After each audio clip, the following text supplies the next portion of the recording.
Okay, so we're just going to just incorporate what we've learnt so far into the topic of locus in the parabola. So, examples. A. Then find the gradient of the tangent to the curve x squared equal 20y at the point where x is 4. Gradient of the tangent. Okay, now except for Robin, we need to incorporate our calculus skills to be able to find the gradient of the tangent. So we need to find the first derivative and then substitute x equals 4 into the equation of the first derivative. Okay, now let's throw it back. Can we differentiate that as this?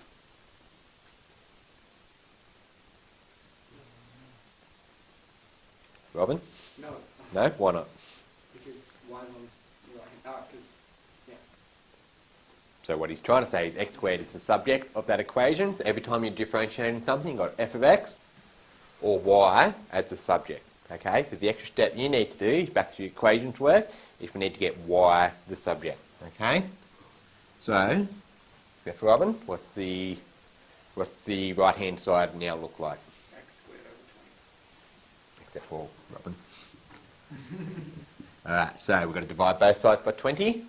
So now we have a function with a y equals something in terms of x. Okay, so whenever you need to differentiate, okay, in your course, that's what you need to do first in this topic. Okay, so now that we've got that, we can now differentiate. So, what is the first derivative of that function x squared over 20? What's your first line of working?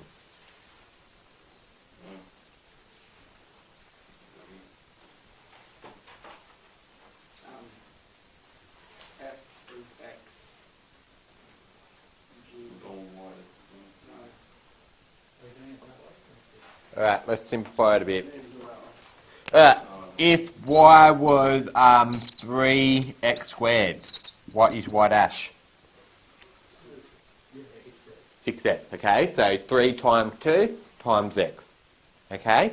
So, if we now have over here, y equals x squared over 20. Alright? So we need to bring that 2 down. Okay? And the constant out the front, so the constant out the front here is 3. Okay? The constant now out the front is 1 over 20. Okay? Because it's in a fraction form. So, when we differentiate that, we need to have the constant, because we haven't done the arithmetic. So in other words, when we differentiate 3x squared, it's equals 3 times 2 times x. Okay? That's essentially what we're doing there. So with 2x times 1 over 20. Alright, make our lives a bit easier. Let's simplify that fraction. So x over 10.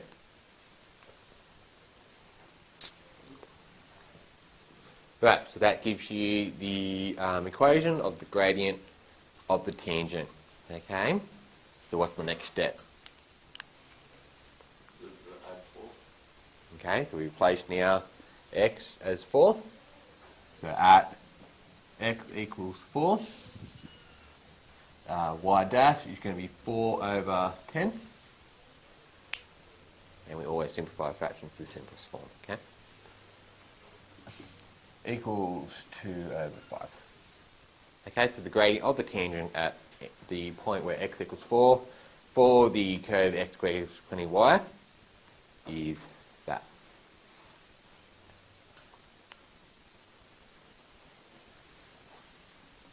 Alright, any questions on that?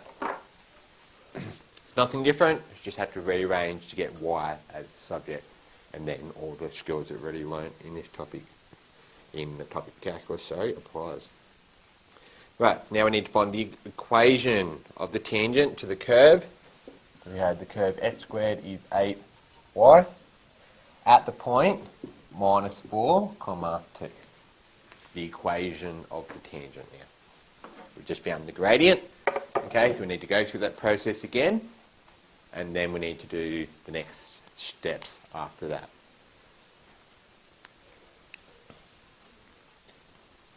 Right, so what's my first step?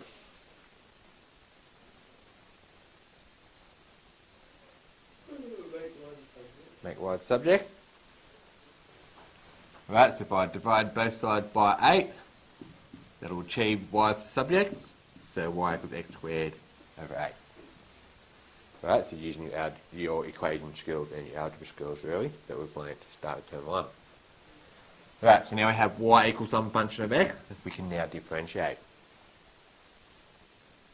Okay, so we'll just x squared, we differentiate that to be 2x, everyone should know that.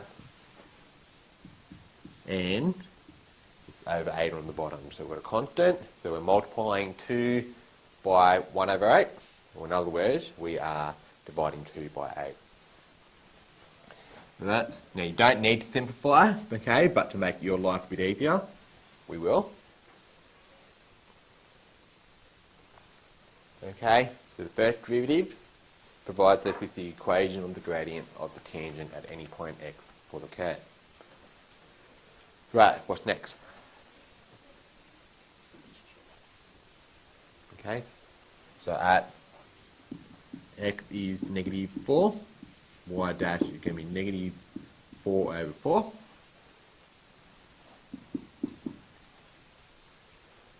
The first derivative, the equation of the tangent at the point x equals 4 for the curve, is going to be negative 1. Right, so that's now the gradient of the tangent. We now need the equation of the tangent. So what do I need to do now?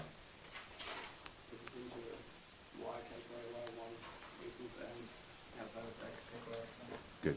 So y take away y1 is m outside of x take away x1. Right. So that's what's called the point gradient formula. So when you are given a point and a gradient, that will give you the equation of the straight line. Okay. So y take away y1, which is your x1 from the coordinate given from the start of the question. So y take away 2 is equal to negative 1 outside of x take away a negative 4. Alright, so be mindful of your signs. Okay, tidy up and get it at y equals mx plus b form. Or you can write it in general form, ax plus b, y plus c equals 0. However, I would prefer it as y equals mx plus b, because from that we can verify that we've got the correct gradient, because that's the gradient should be negative 1 when after simplify. And of course that gives me information if I were to graph it, much more efficient for the y-intercept form. So y equals negative x, so negative 2 goes to the other side, becomes plus 2 on the other side, so we've got negative 4 plus 2, we end up at negative 2 on that point there.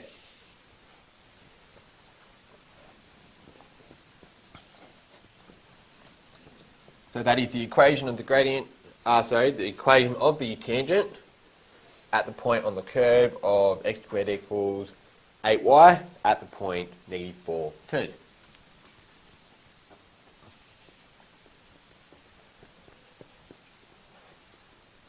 Alright, any questions? Everyone's following what's happening? Everyone knows what they're doing? Yep. Alright, last one, and then you're going to have the rest of the time to get some work done. C. Find the equation of the normal to the curve. X squared is negative 16y at the point where x is equal to 3. Equation of the normal.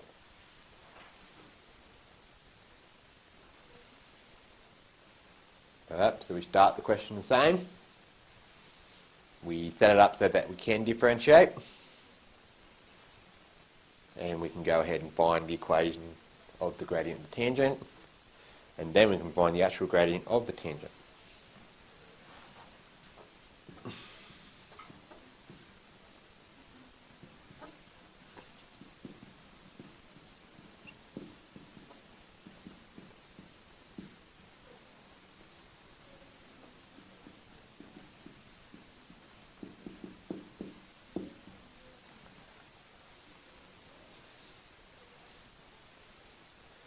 should get negative 3 over 8 as the gradient of the tangent at the point x equals 3.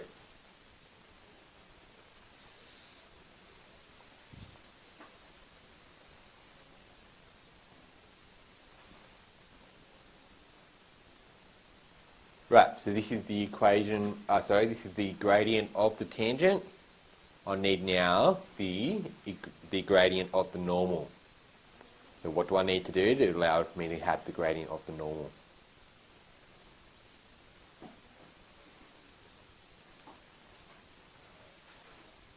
M1, M2 equals -1.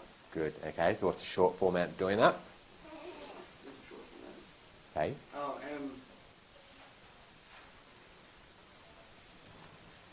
M2 equals 1 over... yep, so in other words, taking the reciprocal and changing your sign, okay? So a tangent and a normal are perpendicular, and you multiply those two gradients together, you will get -1, okay? And that was covered with linear function when you had Miss Singh at the end of last term, okay? The short way of doing that is to take the reciprocal and change the sign. So negative 3 over 8 is the gradient of the tangent. The gradient of the normal is going to be the reciprocal, so it's flipped over, and the reverse sign. So if I do that times that,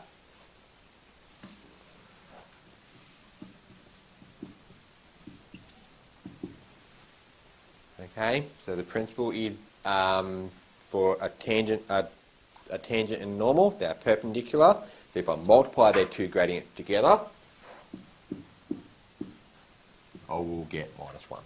Okay, so set it up, reciprocal and the opposite sign. Right, so now we have the gradient of the normal. Alright, so we now need to find the equation of the normal.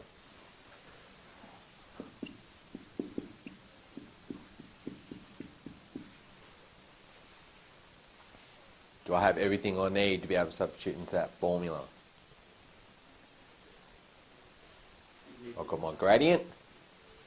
Yep, keep going. Need the y1. Okay, because we're given just the value for x. This is just all you need if you're just finding the gradient of the tangent or the normal. Okay, however, when you're finding the equation of the tangent or the normal, we need to find the corresponding y value. Okay, so y is negative x squared. Okay, that is your relationship between the x's and y's. Okay, so at x is 3, y is going to be negative 3 squared on 16. Now, careful with your notation here. The minus sign is out the front of x, okay? It is not squaring that minus sign as if you were substituting a negative number, okay? Because in the formula, it's the minus sign. If I wanted that squared, I would have a bracket around it. It would be negative x all squared, okay? So it's going to be negative 9 on 16.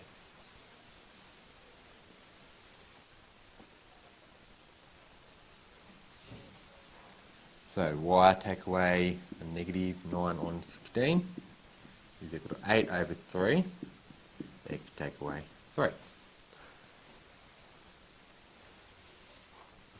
So now we need to tidy it up into y equals mx plus b form.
Going to take me a little while. What's minus 24? Take away 27 on 16.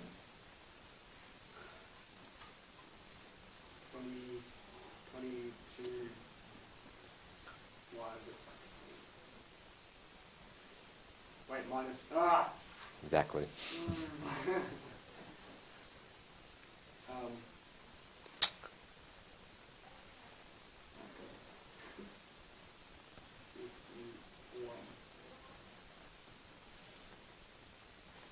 52, Negative something. negative, Negative. negative 51 over, negative 51 with 1 over 16. Negative 25, 11 over 16. Wait, yeah, what am I doing? What are you doing? I was taking 20. What's that as a improper? That was the improper. Shift, then the fraction button. That was the improper. Oh, what was it? Yeah. Yeah. I said negative 25 over 11, 16. Oh. That's the mixed fraction now, isn't it? Improper? Yep. 411 over 16. Negative 411 on 16. Yep. Sounds about right. Okay, that's why I'm going to go through it. Is that simplified or Hey? No, it Want doesn't. to try there, Robin? Alright, y equals 8 on 3x. Take away 411 on 48. I don't think that simplifies either. 411 over 48, does that simplify? I'm not thinking it does.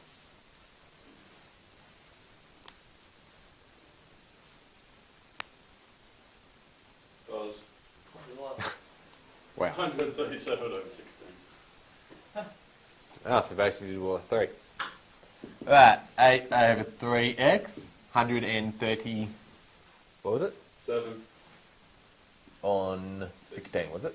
Alright, that's it, y equals mx plus b. So it cuts the y-axis at negative 137 on 16, about 8, and the gradient a over 3. Alright, so we can do the maths.